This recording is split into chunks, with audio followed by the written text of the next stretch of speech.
morning, and Christian. Thank you so much for joining us. There must be a real buzz around LA at the moment, right? Hey, morning, Matty. Yeah, LA's, we're still in the middle of a pandemic, but you would think that there's nothing going on out here. It's kind of crazy. Yeah. Of course, Power of the Dog, as we mentioned, up for 12 Oscars, including some of the big ones, Best Director and Best Picture as well. What are their chances like, Christian? What are their chances?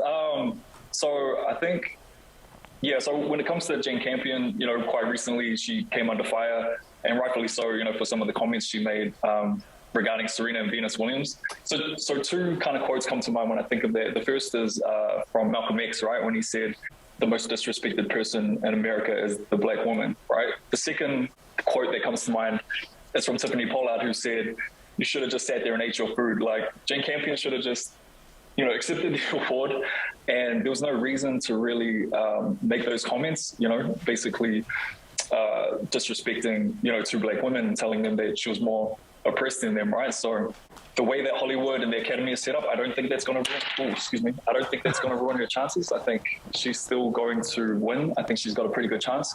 Anyone else big that we should be watching out for? Who are your other big picks to take home some of the major awards today? Well, I'm a Beyonce fan, so I hope she wins something for Be Alive, which was on the King Richard soundtrack. I also really liked Andrew Nuellis, who was in the movie too. And then Coda, that's the movie, Children of Deaf Adults, was one of my favorite movies of last year. It had me crying and laughing. Yeah, definitely. Do you think this could be Will Smith's night? Of course, he's nominated for Best Actor for King Richard. Do you think this could be his night? I think it could be. Now, whether or not I think, his performance was the greatest, I don't know about that. But I think he'll win. Like, the way Hollywood works, I think he could take it out. Hey, one of the first times we caught up with you, Christian, over in LA was about the Oscars So White campaign. How much stride do you think we've made in the last few years with that? Yeah, so the Oscars So White, that hashtag came about in 2015, right? As of 2021, the Academy has about 10,000 members, right? Of that 10,000 membership, 67% are still men, and 80% are still white. And, the Academy doesn't break down the demographics between the divisions. So, for instance, in terms of the directors who are part of the Academy, for all we know, they could still be 97% white men, because they don't make those statistics public. So the way that, nominations, the way the Academy works, right, when they make the nominations, only directors can vote for who's going to be up in the Best Director category. Only editors can vote for Best Editor and so forth, right?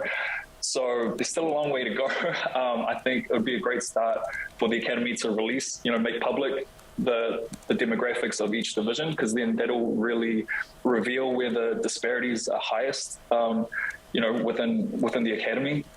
And I think that'll start the conversation of what the underlying, disparities are, what the underlying issues are, and hopefully, that can help bring about greater equity. So all that is to say, there's still a long way to go.